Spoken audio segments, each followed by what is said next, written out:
पाठिंबा दिलाय आणि पुढील काळामध्ये विधानसभेमध्ये जेव्हा हा प्रस्ताव येईल त्यावेळी त्यांचा पाठिंबा पूर्णपणे आपल्या मागे असेल। आणि आजपर्यंत गावात त्यांनी कधी पाहिलं का जातीवाद? आजपर्यंत त्यांनी मराठा समाजाच्या तरुणांना ताकद देण्याचं काम केलं। विनायक मेटे साहेब असतील, अमरसिंह पंडित साहेब असतील, त्यांना आमदार केलं, त्यांना डीसीसी बँकेचं चेअरमन केलं, त्यानंतर सोळंके मॅडम असतील, राम धस साहेब असतील, यांना आमदार केलं। एवढंच नाही, आपल्या घटनांमध्ये जर पाहिलं तर आपले दत्ता काका सर्वसामान्य शेतकऱ्याचा मुलगा जिल्हा परिषद सदस्य केलं। ज्यावेळेस मोठे मोठे तगडे उमेदवार असताना जिल्हा परिषदेच्या अध्यक्ष पदासाठी दत्ता काकाचं नाव पुढे केलं। ही काही सामान्य गोष्ट नाही। म्हणून येणाऱ्या काळामध्ये आपण काळाची ओळख हे समजून की आदरणीय धनंजय मुंडे साहेबांचं हे कार्यालय 24x7 असं पूर्णपणे उघडं असते। सर्व समाजाचे लोक तिथं जातात, आपली समस्या पूर्ण करून घेतात। म्हणून हे येणाऱ्या 20 तारखेचं मत एका आमदाराला नाही तर आपली जी बीड जिल्ह्याची 40 वर्षाची जी मागणी होती, जे आपलं स्वप्न होतं की मुंडे साहेब या महाराष्ट्राचे मुख्यमंत्री झाले पाहिजे, नक्कीच आपला नेता तेवढ्या क्षमतेचा आहे, तेवढ्या ताकदीचा आहे। यांच्या मागे ताकद लावा आणि येणाऱ्या काळामध्ये या महाराष्ट्राचं राजकारण संत जगमित्र नागा सहकारी सूतगिरणीच्या माध्यमातून झाल्याशिवाय राहणार नाही। आपण शेतकऱ्याची मुलं आजपर्यंत जे शेतीविषयीचे निर्णय घेतले, पीक विमा असेल, इतर कसले विषय असेल, तर जिव्हाळ्यानं मुंडे कुटुंबाने हे विषय केले। मी माझ्या तरुण भावांना, माझ्या मराठा समाजाच्या भावांना म्हणतो की ज्या माणसाने कधी जात पात पाहिली नाही, सर्वसामान्याला पाठबळ देण्याचं काम केलंय, त्यावेळेस आपण ज्यावेळेस निवडणूक येते त्यावेळेस त्यांची जात बघण्याचं आपलं काम नाही। हा फुले शाहू आंबेडकरांचा हा महाराष्ट्र आहे, मुंडे साहेबाचा हा मतदारसंघ आहे आणि त्याचं नेतृत्व आदरणीय धनंजयजी मुंडे साहेब करणार आहेत। आपण या घटनांदूर मधून आपण 380 मताचं मताधिक्य या लोकसभेला दिलं होतं, ही सुद्धा आपण ओळखलं पाहिजे। आणि या उपस्थित जनसमन्याच्या माध्यमातून साहेब मी तुम्हाला एक आश्वासन देतो की 1000 मताच्या पुढं या घटनादूर मधून लीड असणार आहे आपल्याला। म्हणून येणाऱ्या काळाची ओळख समजून सुखी समृद्धी बलशाली हरित विकसित जर परळी पाहिजे असेल तर धनंजय मुंडे साहेब शिवाय पर्याय नाही। एवढं उत्तम नेतृत्व आहे। या नेतृत्वाबद्दल एवढं सांगेल की उत्तम मालिका नित्य यशाची ओळख आपली जनतेला, कमान सुंदर कर्तृत्वाची घाली गवसरी गगनाला। एवढंच मी या प्रसंगी बोलतो। साहेबाला पुढे जायचंय, त्यामुळे मी माझ्या वाणीला पूर्ण विराम देतो। जय हिंद, जय महाराष्ट्र। राष्ट्रवादी काँग्रेस पार्टीचे परळी विधानसभेचे अध्यक्ष आदरणीय गोविंद भैया देशमुख साहेब यांना विनंती करतो की आपण मार्गदर्शन करावं।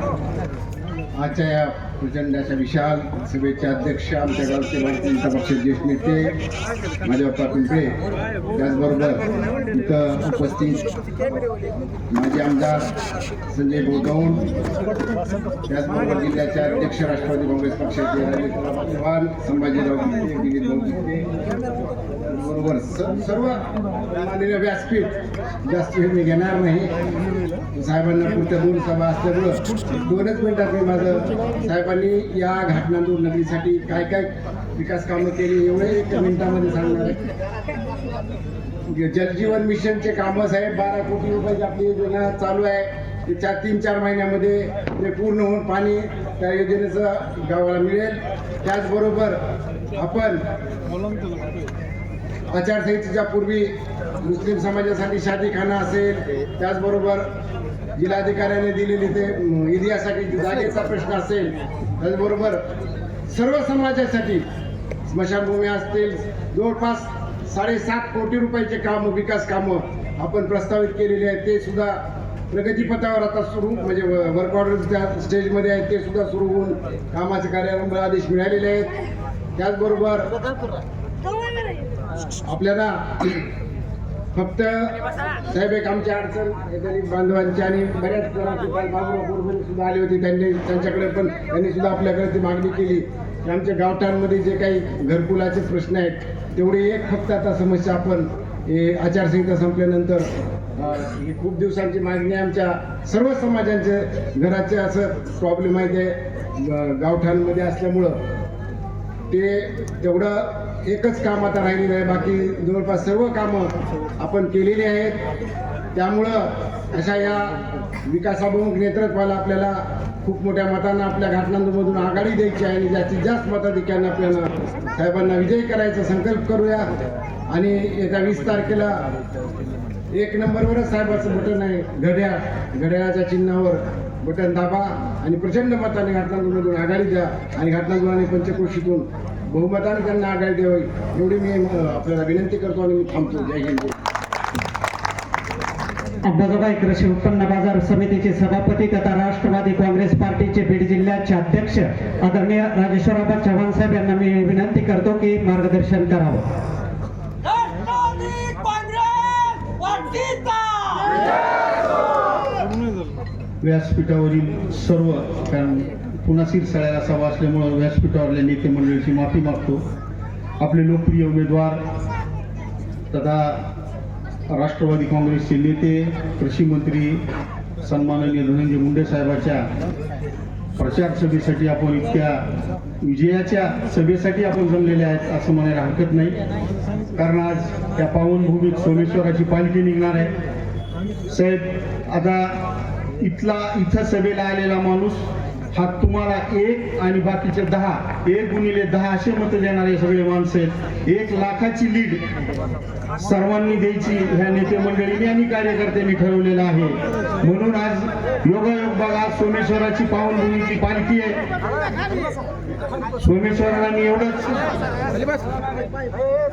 म्हणतो नम्रपणानं आणि आपल्या सगळ्या कारण विनंती करतो की साहेबाचा विजय हा तुमच्या आशीर्वादानं तर होणार आहे. तरुणांचं सहकार्य आहे, माता भगिनी आहेत, कारण इतकं काही दिलेलं आहे की कुठलाही घटक समाजातला त्या सरकारनं वंचित ठेवला नाही. प्रत्येकाला काही ना काही योजना आपल्यापर्यंत पोहोचवण्याचा प्रामाणिक प्रयत्न केलेला आहे. आणि एक असते वाढप्या ओळखीचा पाहिजे असते, तिथं जरी योजना निघाल्या तरी धनंजय मुंडे साहेब आपला घरचा वाढप्या आहे. तुम्ही कधी बघा पंक्तीत आणि माऊली कधी बसलेला असले इथं पंगत असली की नुकती तिकडे ओळखीच्याला जास्त टाकते. तसं विकासाचा घास, पहिला वाटा धनंजय मुंडे साहेब परळीसाठी आणि माझ्या परळी मतदारसंघासाठी आणण्याचा प्रामाणिक प्रयत्न करत आहेत. म्हणून एक संकल्प करू, आपण कुणावर टीका केली नाही, कारण हा इतका चांगला सोहळा आहे की साहेब तुम्ही 1 लाख मताने निवडून यावं असा निश्चय कार्यकर्त्यांनी केलेला असल्यामुळं सगळे आमच्या कार्यकर्त्यांनी एक आचारसंहिता केलेली आहे की कुणीही विरोधी पक्षाच्या कार्यकर्त्यावर, पक्षावर, उमेदवारावर टीका करायची नाही. फक्त माझं मत घड्याळाला द्या. आम्हाला कुणाला मत देऊ नका म्हणायचं नाही. आपलं अमूल्य मत हे घड्याळाला द्या. आणि आपण हा जो एक विकासाचा यज्ञ आहे ह्या परळीमध्ये, बीड जिल्ह्यामध्ये ह्या आपल्या नेत्यानं चालू केलेला आहे, त्याच्यामध्ये आपल्या पवित्र समित्या टाका. आणि पुन्हा एकदा मी आपल्याला नम्र विनंती करतो की आपण 1 लाखाचा निश्चय करूनच इथून उठा आणि 1 लाख मताने आपल्या नेत्याला निवडून आणून दाखवू. म्हणजे पुन्हा आता कृषी खातं होतं, अजून त्याच्याहून चांगलं खातं मिळेल.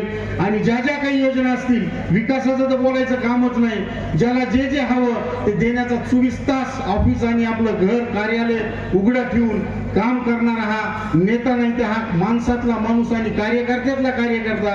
कारण जिल्हा परिषद, पंचायत समिती, नगरपालिका त्या बारीक बारीक गोष्टीची जाण असलेला नेता आहे. म्हणून आता ह्यांना अजून ह्या 4 दिवसात 25 सभा महाराष्ट्रात आहेत. म्हणून तुम्ही आशीर्वाद द्या की ओ मुंडे साहेब, ह्या सगळ्या पंचक्रोशीतला आणि सोमेश्वराचा तुम्हाला आशीर्वाद आहे की तुम्ही खुशाल 25 सभा करा, ते 25 जण निवडून आणा. तुम्ही तुमच्या विजयाची खात्री करू तर आहेच. आम्ही गुलाल घेऊन तयार आहोत. तुम्ही 23 तारखेला मुंबईत थांबा, टीव्हीवर बघा.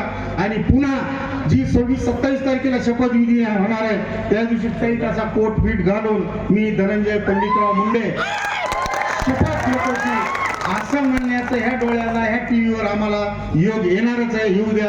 धन्यवाद. आपण सगळेजण आलात. मी पक्षाच्या वतीनं पुन्हा एकदा आपल्याला नम्र आवाहन करतो की धनंजय पंडितराव मुंडे नंबर 1, माणूस नंबर 1, त्या पीटीवर नंबर 1. म्हणून पहिलं नंबर 1चं बटन तुमचा पवित्र हाताने ह्याच नंबर 1 बोटानं दाबा आणि लाखोच्या मतानं आपल्या नेत्याला मुंबईत पाठवा. जय हिंद, जय महाराष्ट्र. यानंतर ज्येष्ठ नेते तथा विधान परिषदेचे माजी आमदार आदरणीय संजय भाऊ दौंड साहेब यांना मी विनंती करतो की आपण मार्गदर्शन करावं. आदरणीय भाऊ. आजच्या सभेचे अध्यक्ष घाटनांदूरचे माधवरावजी पिंपळे यांनी आताच आपल्या समोर आपले विचार व्यक्त केला. ते राष्ट्रवादी काँग्रेसचे अध्यक्ष आदरणीय धनंजय मुंडे साहेब यांनी आताच आपल्या समोर आपले विचार व्यक्त केला. ते राष्ट्रवादी काँग्रेसचे अध्यक्ष आदरणीय धनंजय मुंडे साहेब यांनी आताच आपल्या समोर आपले विचार व्यक्त केला. ते राष्ट्रवादी काँग्रेसचे अध्यक्ष आदरणीय धनंजय मुंडे साहेब यांनी आताच आपल्या समोर आपले विचार व्यक्त केला. ते राजेश्वराबा चव्हाण, मंचावर उपस्थित सर्वांची माफी मागून सर्व सन्माननीय मंच यांच्या प्रचारार्थ आज ही सभा या ठिकाणी आयोजित केलेली आहे. ते आमचे बंधू महाराष्ट्र राज्याचे कृषी मंत्री, बीड जिल्ह्याचे पालकमंत्री नामदार धनंजय मुंडे साहेब यांच्या प्रचारार्थ आज महायुतीच्या वतीने या ठिकाणी ही सभा आयोजित करण्यात आहे. विधानसभेच्या निवडणुकांचा हा धुरा येत्या 20 तारखेला मतदानाच्या रूपाने संपणार आहे. आता अनेकांनी आपल्या भावना व्यक्त करताना या ठिकाणी सांगितलं की आपल्याला सर्वांना मत मागताना विकासाला मत मागायचं. मुंडे साहेबांच्या बाबतीमध्ये या ठिकाणी घाटनांदूरचे सरपंच महेश अप्पांनी सांगितलं, गणेश भाईंनी सांगितलं, या घाटनांदूर गावासाठी आणि परिसरासाठी मुंडे साहेबांनी अनेक विकासाच्या योजना राबवल्या. सर्वसामान्यांसाठी हा झगडणारा आपला नेता, सर्वसामान्य माणसांना विकासाच्या माध्यमातून न्याय देणारा हा नेता. आज आपण जर पाहिलं या घाटनांदूर नगरीमध्ये सर्व 18 पगड जातीचे लोक राहतात. आता आपण पाहिलं असेल, मुस्लिम समाज असेल, धनगर समाज असेल, वडार समाज असेल, मराठा समाज असेल, सर्व समाजाच्या प्रमुख नेत्यांनी, कार्यकर्त्यांनी साहेबांचा फार मोठ्या प्रमाणामध्ये सत्कार केला. मित्रांनो, लोकसभेच्या इलेक्शनचं जे वातावरण होतं ते आता राहिलेलं नाही. हे तुम्हाला सर्वांना मान्य करावं लागेल. त्याचं तुम्हाला उदाहरण सांगतो. मागच्या आठवड्यामध्ये परळीमध्ये काकड मोहल्ल्यामध्ये मुंडे साहेबांची त्या ठिकाणी सभा झाली. मी त्या सभेला हजर होतो. त्या सभेमध्ये मी माझ्या 40 वर्षाच्या आयुष्यात पहिल्यांदा पाहिलं, पटेल साहेब, की मुस्लिम समाजाच्या जितके लोक होते तितक्या अर्ध्या महिला त्या ठिकाणी हजर होत्या. आणि ज्यावेळेस साहेबांनी विचारलं की आप यहाँ पर सब मेरी बहनाएं आने वाली है, आपको 1500 रुपये मिले क्या? तर त्यांनी उठून काही महिलांनी सांगितलं, साहब आप फिक्र मत करो, हमारे मोहल्ले में तकरीबन 2200 वोट है, उसमें से आपको 90% से ज्यादा वोट मिलेंगे. आणि त्या ठिकाणी एका मुलानं भाषणात सांगितलं की साहेब, तुम्ही मागच्या वेळेस जितक्या मतांना यावेळेस 1 लाखापेक्षाही जास्त मतांना तुम्ही निवडून येणार. त्या ठिकाणी मुस्लिम समाजाच्या बांधवांनी सांगितलं, मला सगळ्या मतदारसंघामध्ये एकच चालू की मुंडे साहेब 1 लाखापेक्षा जास्त मतं निवडून येणार. मित्रांनो, फार वेळ घेणार नाही. आज आपल्याला जर आपल्या भागामध्ये विकासाची गंगा आणायची असेल तर आपला एक माणूस नुसता आमदार होऊन चालत नाही. राज्याच्या मंत्रालयामध्ये मंत्री म्हणून आपला मन घातला पाहिजे. मुंडे साहेबांनी मागच्या 5 वर्षामध्ये सामाजिक न्याय मंत्री म्हणून काम केलं. या भागातील अनेक नव्हे जिल्ह्यातील मातंग वस्ती असेल, दलित वस्ती असेल, मला वाटतं हातोड्या गावात तुम्हाला किती 5 कोटी रुपये दिले का? हातोड्याच्या गावामध्ये 5.5 कोटी रुपये दिले. बर्दापूरमध्ये महामानव डॉक्टर बाबासाहेब आंबेडकरच्या पुतळ्यात विटंबना झाली होती. त्यावेळेस मला चांगलं आठवतंय, पंडितांनांचा पुण्यतिथीचा कार्यक्रम होता. मी घरी होतो. मला साहेबांचा फोन आला, भाऊ म्हणे तुम्ही पटकन बर्दापूरला जा, तिथं जरा विटंबना झालेली आहे आणि वातावरण तंग आहे. आणि त्या ठिकाणी मला फोनवर सांगितलं पुन्हा की तुम्ही डिक्लेअर करा, काय 1.5-2 करोड लागतील, मी त्या ठिकाणी द्यायला तयार आहे. आज त्या ठिकाणी अत्यंत चांगली म्हणजे वास्तू उभी टाकलेली आहे. म्हणजे इतकं चांगलं काम त्यांनी गेल्या 5 वर्षामध्ये केलेलं. मग मित्रांनो, मी तुम्हाला जास्त वेळ न घेता विनंती करतो, यात आज आबांनी सांगितलं येत्या 20 तारखेला आपल्या सर्वांना माझी नम्र विनंती आहे, आपलं मत वाया घालू नका. तुम्हाला सर्वांना माहिती आहे की आपला आमदार, आपला नेता 1 लाखापेक्षा जास्त मतं निवडून येणार आहे. त्याकरता आपलं एक मत त्यामध्ये थेंबे थेंबे तळे साचे म्हणून 1 लाख नव्हे तर 1.5 लाखापर्यंत ही लीड निवडून घालण्याकरता आपण जे काही मित्र थोडे भरकटलेले त्यांना माझी नम्र विनंती आहे की आपलं मत वाया घालू नका. कारण समर्थनाबद्दल मी काय बोलणार नाही, तुम्हाला सर्वांना माहिती काय परिस्थिती येते. म्हणून आपण सर्वांनी येत्या 1 तारखेला आपला धनुभाऊचा क्रमांक 1 धनंजय पंतराव मुंडेचे समोर चिन्ह घड्याळ, या घड्याळचं बटन दाबा आणि त्यांना प्रचंड मताने विजय करा एवढी विनंती करतो. थांबतो. जय हिंद, जय महाराष्ट्र. याच मैदानातला स्वर्गीय गोपीनाथराजे मुंडे साहेबांनी आशीर्वाद घेतला आणि देशाच्या सार्वभौम सभागृहामध्ये गुलाल उधळला. पंकजाताईंनी महाराष्ट्राच्या विधानसभेत आणि तुमचा आशीर्वाद मागण्यासाठी आदरणीय धनंजयजी मुंडे साहेब या ठिकाणी आलेले आहेत. जोरदार टाळ्यांनी आदरणीय मुंडे साहेबांचं स्वागत करूया. त्यानंतर आदरणीय साहेब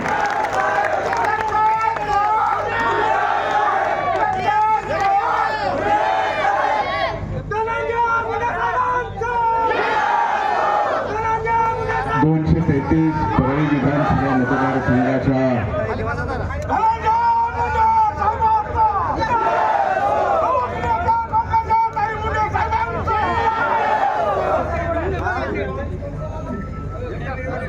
प्रचाराच्या निमित्तानं घाटनांदूर येथील बाजार चौकात होत असलेल्या अँगल लावून हे करणार आहे का? राष्ट्रवादी काँग्रेस, भारतीय जनता पार्टी, शिवसेना, RPI व महायुतीच्या सर्व घटक पक्षाचे सन्माननीय नेते, आजच्या या सभेचे अध्यक्ष आदरणीय पिंपळे दादा, व्यासपीठावर उपस्थित सर्व मान्यवरांची क्षमा मागून सन्माननीय व्यासपीठ, आजच्या या सभेला उपस्थित असणाऱ्या माझ्या माता भगिनी, उपस्थित वडीलधारी मंडळी आणि मोठ्या संख्येने आणि उत्साहात असणाऱ्या माझ्या तरुण भावांनो आणि पत्रकार मित्रांनो,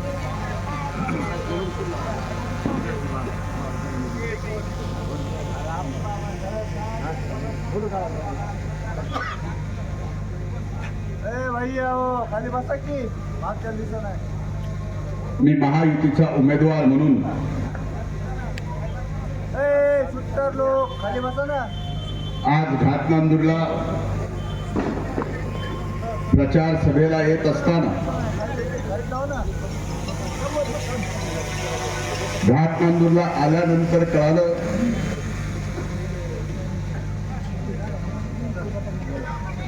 की आज सोमेश्वराची पालखी निघणार आहे.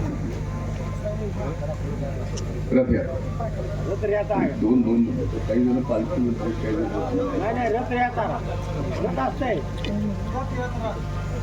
बरं रथयात्रा निघणार.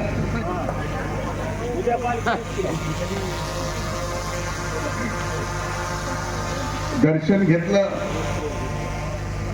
सोमेश्वराचा आशीर्वाद घेतला आणि ज्या रथातून सोमेश्वराची यात्रा निघणार आहे त्या रथाचं सुद्धा नतमस्तक होऊन या ठिकाणी दर्शन घेतलं, आशीर्वाद घेतला. आणि आज महायुतीचा उमेदवार म्हणून इथं उपस्थित मायबाप जनतेचेही मी या ठिकाणी दर्शन घेतो आणि येणाऱ्या निवडणुकीत मला आशीर्वाद द्यावा ही कळकळीची विनंती पहिल्यांदा या निमित्ताने करतो.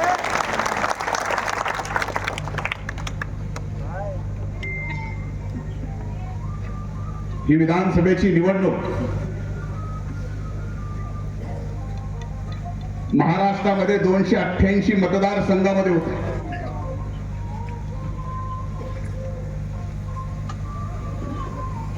या 288 मतदारसंघामध्ये अनेक मान्यवर उभे आहेत. राज्याचे माननीय मुख्यमंत्री उभे आहेत, माननीय उपमुख्यमंत्री उभे आहेत, माझ्या सोबत असणारे अनेक मंत्री उभे आहेत, महाविकास आघाडीचे सुद्धा अनेक मान्यवर नेते उभे आहेत. पण त्या 288 पैकी उभ्या महाराष्ट्रामध्ये जर चर्चा कुठल्या मतदारसंघाची असेल, मग टीव्हीवर असो, सोशल मीडियावर असो, YouTube वर तर एवढे चॅनल झालेत की अख्ख्या जगात एवढे चॅनल नसतील. त्या चॅनलवर असून चर्चा फक्त परळी. म्हणजे बघा, आपल्या मतदारसंघाची महाराष्ट्राची निवडणूक लागली, नुसती निवडणूक लागली की उभ्या महाराष्ट्रात चर्चा.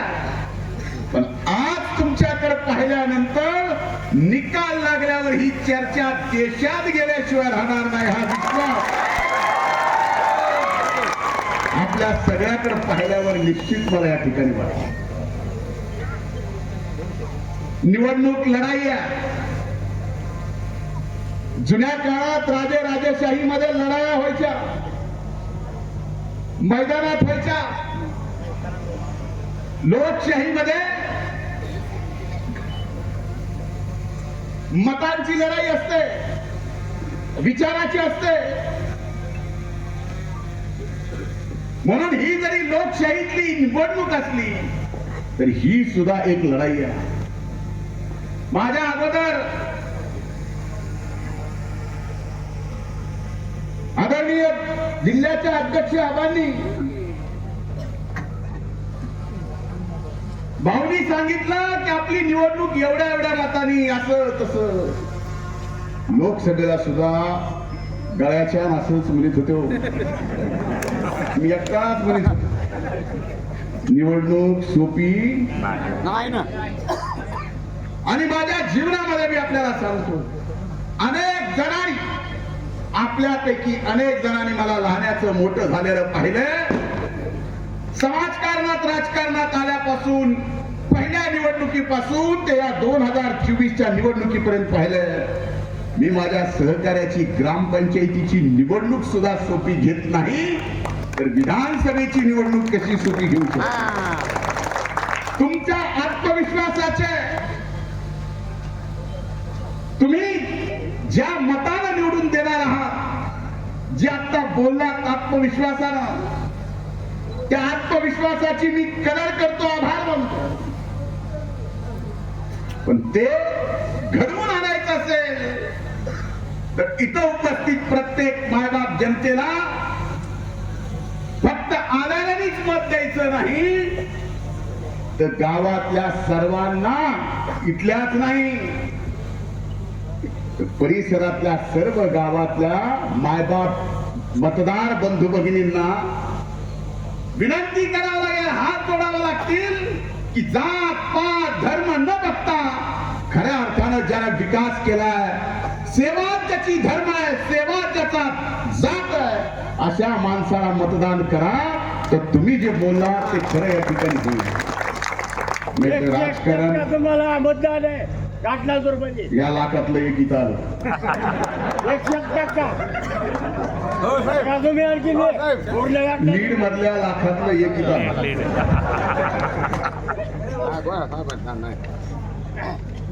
नाही तर मला वाटलं होतं की लोकसभेची निवडणूक झाल्यानंतर ज्या पद्धतीने लोकसभेची निवडणूक झाली,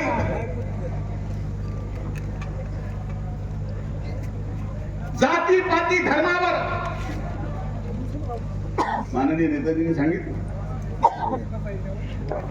ती निवडणूक झाल्यावर तर मला वाटलं होतं की या जिल्ह्यात, या महाराष्ट्रात, मराठवाड्यात या येणाऱ्या विधानसभेच्या निवडणुकीत तरी जात पात धर्म बाजूला ठेवून मायबाप जनता अशा पद्धतीने विचार करेल की जाती पाती धर्मावर निवडणुका लढवून एखाद्याला निवडून आणून आपला विकास होत नाही, तर जाती पाती आणि धर्माच्या पलीकडे जो विचार करतो आणि विकास करतो त्याच्या पाठीमागे सर्व जाती धर्माने उभं राहून त्याला निवडून द्यावा लागतं. पण या निवडणुकीत बघा काय झालं. सुरुवातीपासून सांगतो, आपल्यापैकी अनेक जण साक्षीदार आहेत. ज्या वेळेस निवडणुका लागल्या, महायुती एकत्र लढणार, त्यावेळेस महायुतीचा उमेदवार म्हणून मंत्रिमंडळात कृषी मंत्रालयाचा मंत्री म्हणून स्वाभाविकच महायुतीचा उमेदवार म्हणून मी होतो. आता आपल्या विरोधात महाविकास आघाडीकडून उभा कोण राहणार, कुठला पक्ष, चिन्ह कुठलं, तर तुतारी. आता बघा, माझ्या विरोधात तुतारीकडून उमेदवार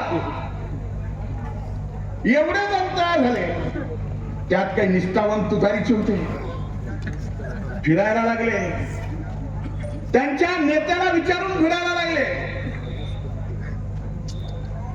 आणि त्यांचे नेते सुद्धा जे येईल त्याला म्हणायचे तुम्ही लागा कामाला, तिकीट तुम्हालाच. एका घरातून ती आई बी, लेक बी, जवाई बी एवढ्यावर थांबले नाही, अनेक जण नादाला लागले. एवढ्या नादाला लागले, 12-13 झाल्यावर मलाच ह्या सगळ्याची काळजी वाटली की म्हणलं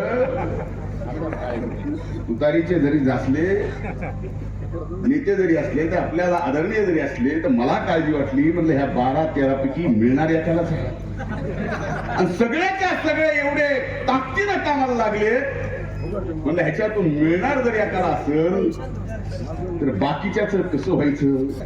म्हणून तुतारीच्या एका नेत्याला फोन लावला. म्हणलं अरे बाबा लवकर फायनल करा, हे असे उधळा लागले, तिकीट देणार एकाला आणि ज्याला मिळणार नाही त्याच्यातले 2 जण जर येडे झाले, कागद याची फिरायला लागले, तर शेवटी इथला लोकप्रतिनिधी म्हणून त्यांची काळजी सुद्धा मलाच करावं लागेल ना. तसं झालं शिवाजी चौकात, हे फाड ते फाड, हे खाड फाड ते खाड. हे अगोदरच सांगितलं होतं त्यांना, पण या गोष्टीचं मला नवल वाटलं नाही. आज हा विषय तुम्हाला जरी मजेशीर वाटत असला, हा विषय माझ्या भाषणातून तुम्हाला हसावं जरी वाटत असलं, तर याचा मायबाप जनता म्हणून तुम्ही थोडासा विचार करा की कशा पद्धतीचं राजकारण या बीड जिल्ह्यात, या मतदारसंघात, आणि त्या राजकारणातून त्यांना काय मिळवायचं.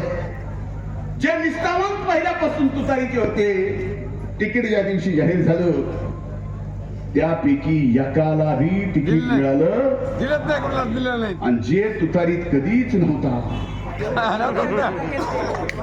त्याला घेतलं आणि तुतारीचं तिकीट दिलं. आता ज्याला घेतलं ते कोण आपल्याला माहिती, त्याचं नाव आपल्याला माहिती, पण घेऊन उमेदवारी देण्या इतपत हे राजकारण थांबत नाही. शेवटी निवडणुकीचे निकालांती कोण निवडून येणार, कोण पडणार हा विषय वेगळा, पण अशा पद्धतीचं राजकारण वारंवार इथं घडावं, आणि वारंवार हे घडल्यानंतर जातीपातीचं, धर्माचं राजकारणातच आपला माणूस गुरफडून राहावा, आणि पिढ्यानं पिढ्या फक्त तेवढंच त्यांनी करावं. विकासावर आपण कधी येऊ नये, बोलू नये, आपलं मागासलेपणा कधीच आपण दूर करू नये. शेवटी लोकसभेत काय झालं, जे लोकसभेत झालं त्याचा प्रत्यय आता विधानसभेला येतोय का नाही, आणि हे करतय कोण, करतय कोण, कळलं हे महत्वाचं आहे. अरे निवडणुका येतील जातील, लोकशाहीमध्ये ठरलेल्या वेळेत निवडणुका घ्यावा लागणार आहेत. मायबाप जनतेला मतदान करावं लागणार. आपलं कोण चांगलं करणार त्या उमेदवाराला निवडून द्यावं लागणार आहे. मला आज माझ्यासारख्या कधीच जात पात धर्म ज्याच्या अंगाला कधी शिवलं नाही अशा व्यक्तीला असं वाटतं की अशा निवडणुकीपेक्षा जर सर्वात काही महत्वाचं असेल तर युगपुरुष छत्रपती शिवाजी महाराजांनी रायरेश्वराला वयाच्या 16व्या वर्षी रक्ताचा अभिषेक घालून स्वराज्य निर्माण करणार, आणि ते स्वराज्य निर्माण करण्यासाठी 18 पगड जाती धर्मातल्या प्रत्येकाला सोबत घेऊन स्वराज्य निर्माण केलं. या स्वराज्याला किती आदर्श राजा बघा. छत्रपती नाव दिलं नाही, शिवाजी दिलं नाही, भोसले दिलं नाही, नाव दिलं रयतेचं राज्य. आज अनेक जण माझ्या इथं तरुण भाऊ आहेत 18 ते 25 चे, कदाचित त्यांना रयता म्हणजे काय हे सुद्धा माहित नसतं. कारण आजच्या अभ्यासक्रमामध्ये 12 होईपर्यंत रयतेची कुठली व्याख्या आपण जिथं कुठे शिकत असो तिथं नाही. रयतेचं राज्य म्हणजे छत्रपती शिवाजी महाराजांच्या जनतेला ज्यावेळेस म्हणायचे ते रयत. त्या काळात रयतेला जनता म्हणायची आणि त्यावेळेस छत्रपती शिवाजी महाराजांनी रयतेला जनते म्हणलं. जनतेचं राज्य उभं करत असताना छत्रपती शिवाजी महाराजांनी या स्वराज्यात प्रत्येक गावाला गावपूस दिलं, गावगाडा दिला आणि त्या गावकुसात गावगाड्यात 18 पगड जाती धर्मातली लोक गुणा गोविंदानी प्रत्येकाच्या सुखात दुःखात आडीला नडीला एकमेकाच्या बरोबर आतापर्यंत राहिले का नाही राहिले. मी जे बोलायलोय ते खरं आहे का खोटं आहे. आणि हा आदर्श जर आजपर्यंत घालून दिला असेल आणि फक्त राजकारणामध्ये एखाद्या लोकसभेच्या निवडणुकीत एखाद्या विधानसभेच्या निवडणुकीत छत्रपती शिवाजी महाराजांनी घालून दिलेला हा गावपूस गावगाड्याचा 18 पगड जाती धर्माचा आदर्श प्रत्येक गावागावाला ते अपमानित झाला तरी झालेल, तो पायदळी तुडवला तरी चालेल, पण आपली राजकीय पोळी भाजून निघाली पाहिजे. असं जर कोण राजकारण करत असेल तर त्या राजकारणाला मूठ माती देण्यासाठी ही विधानसभेची निवडणूक फार महत्वाची आहे. ती एका जातीला एका धर्माला नाही तर सगळ्या 18 पगड जाती धर्मातल्या सर्वांना ही निवडणूक महत्वाची आहे. म्हणून माझी हात जोडून कळकळीची विनंती आहे. मी या मतदारसंघासाठी आज घाटमांदूरच्या या बाजार चौकात आलोय. प्रत्येकाच्या डोळ्यात डोळे घालून या ठिकाणी आपल्याकडे पाहतोय. मी डोळ्यात डोळे घालून तुमच्याकडे बघून आशीर्वाद मागू शकतो. याचं कारण 5 वर्षापूर्वी या मतदारसंघातील मायबाप जनतेला जे जे काही वचन मी दिलं, जे जे काय ते वचन तर मी पूर्ण केलं, पण एवढ्यावर थांबला नाही. जे वचनातून होतं ते सुद्धा केलं. आप्पा म्हणले सरपंच सांगा, अगोदरचे माजी सरपंच म्हणले सांगा, माजी उपसरपंच म्हणले सांगा की तुम्ही हे सगळं केलंय. करायला नाव धनंजय मुंडे लोकप्रतिनिधी म्हणून, करता करविता शेवटी तू आहे, मी निमित्त मात्र आहे. आणि घाटमांदूर साठी मी हात नाही करत. पप्पा सरपंच होते, काँग्रेसचे होते, मी भाजपचा होतो त्यावेळेस. एक उदाहरण मला सहज आठवलं. पाणी पुरवठा 70-72 लाखात 2 ग्रामपंचायती काँग्रेसच्या होत्या. जिल्हा परिषद भाजपची, मी उपाध्यक्ष होतो. ही ग्रामपंचायत सुद्धा त्यावेळेस काँग्रेसची होती. बोदेगाव ग्रामपंचायत सुद्धा त्यावेळेस काँग्रेसची होती. मी कधीच पक्षाचं निवडून आल्यावर, प्रतिनिधी झाल्यावर जातीचं पातीचं धर्माचं राजकारण ते त्यावेळेस उदाहरण सांगतोय. 20 वर्षापूर्वीच या घाटमांदूरला त्यावेळेस 78 लाख रुपयाची पाणी पुरवठ्याची योजना त्यावेळेस 20 वर्षापूर्वी. बघितलं का पक्षाची ग्रामपंचायत आहे? बघितलं का सरपंच कोण आहे? गोदेगावला बघितलं का कोण सरपंच आहे, कोणाची ग्रामपंचायत आहे? हा माझा स्वभाव नाही. मला कधी स्वर्गीय मुंडे साहेबांनी, स्वर्गीय अण्णांनी जात पात धर्माचं राजकारण शिकवलंय कधीच नाही. आपल्यापैकी अनेक जण किती सहकार्य देते की त्यांच्या स्वर्गीय मुंडे साहेबापासून, अण्णापासून एवढा स्नेह स्वतःच्या लेकराच्या पलीकडं. आप्पा आहेत, प्रमोद भाऊ आहेत, सगळे अनेक जण. पण आता मात्र या निवडणुकीत सुद्धा कुठून ना कुठून अशा पद्धतीने चालू की पुन्हा जात पात धर्म. म्हणून माझी आपल्याला हात जोडून कळकळीची विनंती आहे.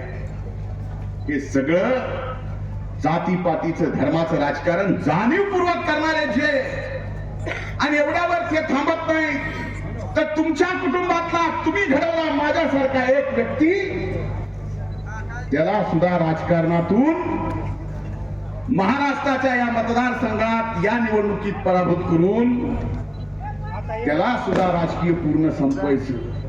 अरे मी केलंय काय? मी तुम्हाला विचारतो, मी तुमचं काय वाईट केलं? तुम्ही जे काय आतापर्यंत विकासासाठी मागितलं ते सगळं प्रामाणिकपणाने आजपर्यंत केलं का नाही? मी पुढे विचारतो, माझा विचार. त्याच्यात भेदभाव केला, जात पात धर्म म्हणून काय बघितलं? जर मी अशा पद्धतीचं तुमची कामं करत असताना कधीच तुमचं काही वाईट केलं नाही, कुठली अपेक्षा नाही आणि एवढ्यावर थांबलो नाही, आपल्या मतदारसंघातला गरीबातला गरीब माणूस कधीही कुठल्याही अडचणीत येऊ, त्या अडचणीच्या काळात त्या गरीबातल्या गरीब माणसाला देवाच्या अगोदर धनंजय मुंडेचं नाव आणि नंबर या ठिकाणी आठवतं का त्याचा अतीत वाटतं. जे आहे नाही ते सगळं तुमचं आहे आणि हे प्रामाणिक करतो म्हणून मला संपायचंय का? अरे मी नावानं संपेल. धनंजय मुंडे या नावात काही नाही आहे. धनंजय मुंडे या नावात काय नाही. हे महाराष्ट्रात आज जे काही ताकद निर्माण करून आहे ना, माझा असेल, ताईचा असेल, ही फक्त तुमची मायबाप जनतेची ताकद आहे, दुसरं आमचं काही नाही आहे. तुम्ही पाठीमागे ताकद उभा केल्यामुळं आज आपल्या या महाराष्ट्राच्या राजकारणात आपल्या मातीची किंमत एवढी झाली आहे की अनेक मोठ्या मोठ्या नेत्याला या मातीतल्या लोकप्रतिनिधीला या निवडणुकीत सुद्धा हरवावं वाटतं. याचं कारण कुछ तो दम रखते भाई. काहीतरी असेल ना. उगाच चर्चा अशीच होतेच ते मतदारसंघाची. म्हणून आपल्याला सांगतोय की अशा राजकारणात बळी पडू नका. अनेक वेगवेगळ्या पद्धतीचे आरोप माझ्यावर करतात. स्वाभाविक आहे, करत असतील, लोकशाही आहे. निवडणुकीत तो अधिकार दिला आणि जो उमेदवार विरोधात आहे त्याला तर तो अधिकार असलाच पाहिजे. आरोप केले म्हणले की कृषी मंत्र्यांनी या मतदारसंघात काय केलं आणि या मतदारसंघाचं सोडा. या देशात कृषी मंत्री म्हणून एकमेव महाराष्ट्राचं असं राज्य आहे ज्या राज्याने मी कृषी मंत्री झाल्यावर 1 रुपयाची पीक विमा योजना आणली. 1 रुपयाची. पहिला सोयाबीनचा हप्ता आपल्या खिशातून किती जात होता? बरीच होता म्हणून. आता 2 वर्ष झालं, तुम्ही विसरलात. आज काय साहेब? 1250. सोयाबीनचा प्रीमियम शेतकऱ्याच्या खिशातून जायचा 1250. आता रुपये जातोय. वाचले कुणाचे? शेतकऱ्याचे वाचले. कापसाला 1650. वाचले कुणाचे? आणि 1 रुपया. हे दुसरं वर्ष. 1 रुपयात पिटू. मी अनेक जणांना अनेक भाषणात म्हणलं ही अशी योजना आहे, कुठलंही संकट आलं रुपयाचं काही ना काही मिळणार आहे. ते तर जंगली रंगीत सुद्धा मिळत नाही. बघा, एवढे जण हसले म्हणजे प्रत्येकाच्या मोबाईल मध्ये जंगली रम्मी आहे. जंगली रम्मी म्हणून सगळ्याला माहित असेल काय कारण नाही. हे बहुतेक आजच जंगली रम्मी भलतं दिसलं.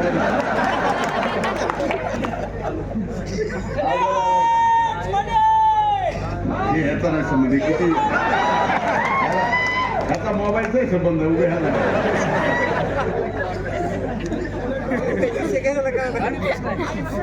ते म्हणले एवढ्यावर थांबले नाही. ते म्हणले आणखीन काय केलं, बाकीचं सोडून द्या.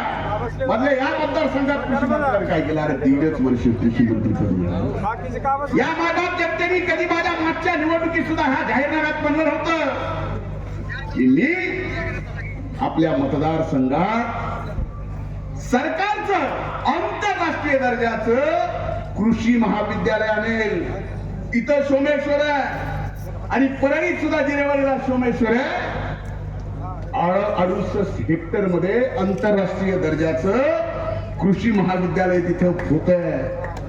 एवढ्यावर थांबलो नाही. या रोडला जिथं 100 हेक्टर जागा मिळाली, अमेरिकेच्या कॅलिफोर्नियाच्या सोयाबीन रिसर्च सेंटर सोबत टायअप करून आपल्या धर्मापुरीला आंतरराष्ट्रीय सोयाबीन रिसर्च सेंटर आपण या ठिकाणी आणलं. एवढ्यावर थांबलो नाही. सीताफळाचे इस्टेट वडखेलला 50 हेक्टर मध्ये आपण करतो. 50 हेक्टर आपल्यापैकी कुणाला माहित नसेल, बीड जिल्ह्याला देवानी एक अशी चेन दिली आहे की या डोंगर पट्ट्यामध्ये जसे कुठेही बाबळी येतात, कुठे बी लिंब येते, तसं त्या डोंगर पट्ट्यात कुठं बी सीताफळ येते. आता बंद झालेत का? ज्यावेळेस यायलेलं कळालं, फुकट मिळाले, पिकायच्या अगोदरच काढले, रस्त्यावर विकायला आणले. त्यामुळे आता त्याच पुढे सीताफळ वाढत नाही. त्याच्यासाठी ही इस्टेट आहे. उद्या जगातलं सगळ्यात चांगलं रोप सीताफळाचं तिथं तयार होईल. हे कोणी मागितलं होतं? हे करावं लागतं. एवढंच नाही, एमआयडीसीच्या बाबतीत मी आपल्याला सांगतो जबाबदारीपूर्वक, आज 78 हेक्टर जमीन भूसंपादित झाली एमआयडीसीची सिरसाळ्याला. तिथं जेवढी जागा आहे आपल्या मतदारसंघात तेवढी कुठंच सरकारची जागा नाही. 2200 एकर जागा तिथं आहे. 1800 एकर आपण जागा ती सगळ्याला सगळी एमआयडीसी साठी संपादित करतोय. आज या देशातल्या 2 आणि आंतरराष्ट्रीय 2 कंपन्यांसोबत माझं बोलणं चालू आहे की तिथं या आणि तिथं येऊन इन्व्हेस्टमेंट करा.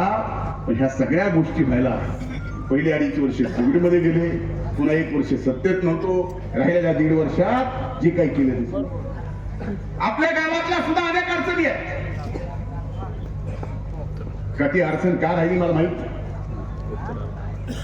घरकुलाच्या बाबतीत गाळतळाच्या भोग वाटेदारावरची ती अडचण मी आपल्याला सांगतो. आचारसंहिता संपायची वाट बघायची नाही, निकाल लागायच्या दुसऱ्या दिवशी मी हे काम करून आपल्याला देतो. हा माझा शब्द. मग बाकी वाढीव कब्रस्तानच्या विषयाच्या संबंधात असेल, छत्रपती शिवाजी महाराजांच्या चौकापासून ते टपेश्वर पर्यंतचा रस्ता असेल, ग्रामपंचायत अण्णाभाऊ साठे चौकापर्यंतचा रस्ता असेल,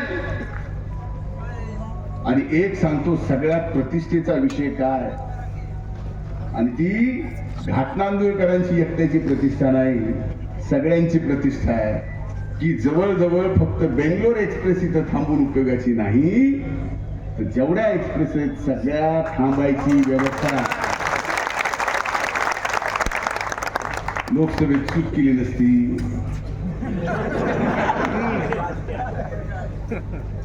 की रेल्वेचं खातच तर इकडे असतो. आता सगळे मिळून म्हणते सर्व जाती धर्माची लोक तेवढं रेल्वे थांबली पाहिजे. हो, त्या जाती धर्माच्या लोकांना वाटतं मग लोकसभेला मतदान करायला काय झालं हो.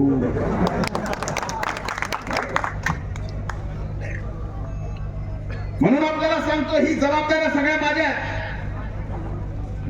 एकच सांगतो सगळ्यात महत्वाचं, बाकी काय दिलं, अंगणवाड्या असतील, जिल्हा परिषदच्या 4 शाळा खोल्या असतील,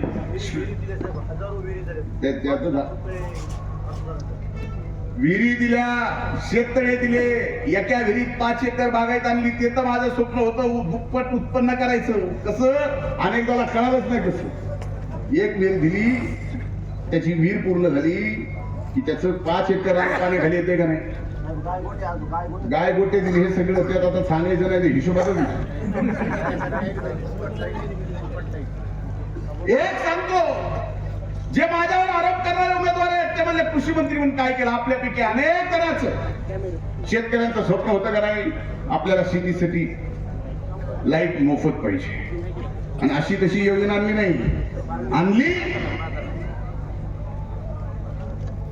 मागचं भरायचं नाही आणि पुढे कधी बिल येणारच नाही अशी व्यवस्था करून ज्यांनी टाळ्या वाजवल्या त्याला जर विचारलं की खरंच तुझी मोटर कनेक्शनवर होती,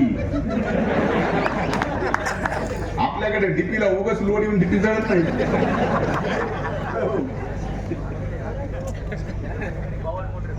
नाही जाऊ द्या, ते बाकी बोलायचं खरं आहे का नाही. त्यामुळे काही जणांना मी म्हणतो आता हसत नाही, डोलत नाहीत, बोलत नाहीत. एवढी आता समोर तर शेतकरी बसले, मग मी विचार करतो ही का हसत नसती, हे का टाळ्या वाजवत नसती. कारण त्यांना काय घेणं देण्याचं, असंही बिल येत नाही तसंही बिल येत नाही, मोटर तर चालू आहे. काय बोला, 1.5 लाख हे शासनाच्या पलीकडे विचार करण्याची आपली शेतकरी येतात. हे सगळं आज आमच्या इथं महामावल्या बसल्या, अनेक जणांना लाडक्या बहिणीच्या योजनेतून 1500 रुपये देतोय. योजना जाहीर केली त्यावेळेस म्हणली असली योजना होऊ शकत नाही, होणार नाही, ही फसवी आहे. पैसे खात्यावर टाकले तर हे महाविकास आघाडीचे तुतारी सहित, मशाली सहित, याच्या सहित सगळे म्हणले अरे ह्यांचं काय खरं नाही, लवकर काढून घ्या. म्हणजे रक्षाबंधनला एकदाच 3 महिन्याचे दिले, पुन्हा ह्यांचे तोंड बंद झाले. पण साधे तोंड बंद करून बसले नाहीत. ही योजना कायमची बंद व्हावी म्हणून याच मशालीचे, तुतारीचे आणि पंजाचे लोक कोर्टात गेले की ही योजना बंद व्हावी. एकीकडे सरकार असं आहे की आम्ही डायरेक्ट तुमच्या खात्यावर देतोय. आज 6000 रुपये शेतकऱ्यांचे जे पीएम किसान सन्मान मधून मिळते आणि 6000 रुपये मी कृषी मंत्री झाल्यानंतर नमो शेतकरी सन्मान माझा हातमधून 6000 मिळते, 12000. आता हे दोन्ही मिळून त्यांची 15 आणि हे 15 होणार आहेत. म्हणजे किती झाले? डायरेक्ट खात्यावर आहे. आता लाडकी बहीण झाली, लाडका शेतकरी झाला. एवढ्यावर विरोधात थांबले नाही, म्हणले लाडक्या भावाचं काय. आता इथं यावं तरुण भावावर बोलून असं तर होत नाही. या लाडक्या भावाला म्हटलं 6000 स्टायपंड, 10,000 टेक्निकल एज्युकेशन घेणाऱ्यांना. मला सांगा हे सगळं 12.5 कोटी जनता या महाराष्ट्रातली सरकारची लाडकी झाली. विरोधक मात्र आणखीन टीका करायला लागले. मी एका सभेत म्हणलं, एका सभेत मुख्यमंत्र्यांसोबत होतो त्यांनाही म्हणलं, एका सभेत अजितदादा होते त्यांनाही म्हणलं, आता ह्यांच्याकडे टीका करायला काय राहिलं नाही. आपण महाराष्ट्राच्या सगळ्या जनतेला लाडकं केलंय. आता फक्त एकच काम करा की आपण पुन्हा सत्तेत येणार आहोत. या महाविकास आघाडीच्या ठराविक काही नेत्यांसाठी एक लाडकी वेगळी योजना आणा, म्हणजे कायम ते गप्प बसतील. त्याच्याशिवाय काय होणार? अरे अनेक गोष्टी आहेत सांगण्यासारख्या. छोट्या छोट्या गोष्टी असतात, ज्या छोट्या छोट्या गोष्टीमुळं आपल्या या ठिकाणी घाटनांदूर असेल, आपल्या मातीतल्या आपण मान काय दिलाय, तो मान एका व्यक्तीला जरी असेल, एका पदाला जरी असेल. मला सांगा, या जिल्हा परिषद गटाला बीड जिल्हा परिषदेचं अध्यक्षपदही दिलं ना.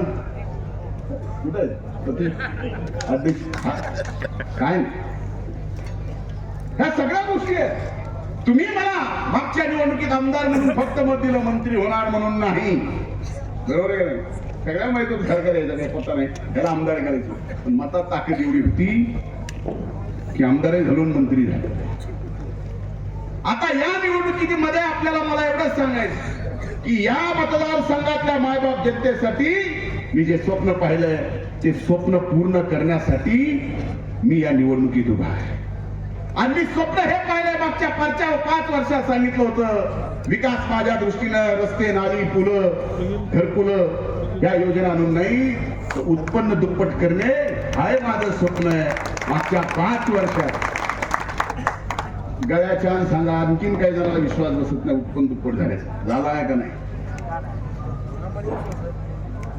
आता ह्या सगळ्या परिस्थितीत येणाऱ्या 5 वर्षात त्याच्यापेक्षाही अधिकचं उत्पन्न होण्यासाठी ज्या ज्या काही गोष्टी करायच्या, ज्या मी वचननाम्यात दिल्यात, ते माझ्यासाठी वचन आहे.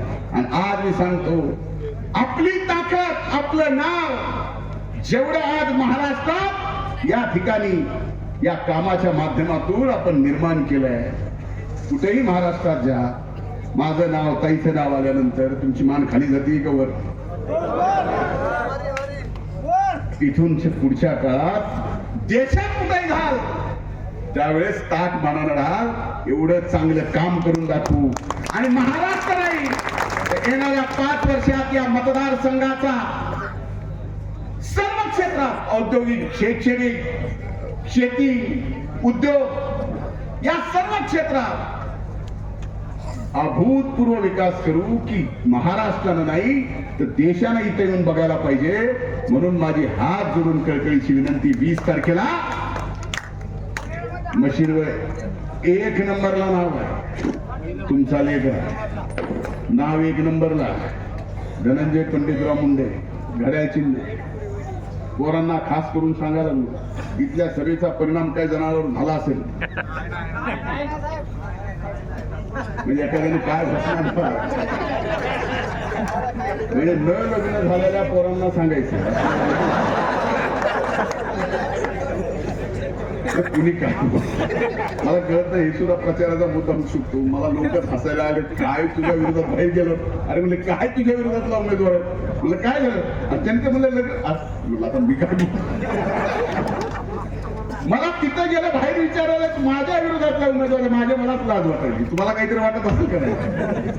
अरे काही शब्द द्यायची वेळ आहे. या आपण म्हणजे काय काय मला निवडून द्या. सगळ्या पोराशी लग्न लावून अरे देशील र पोरं बी तयार होतील र पुरी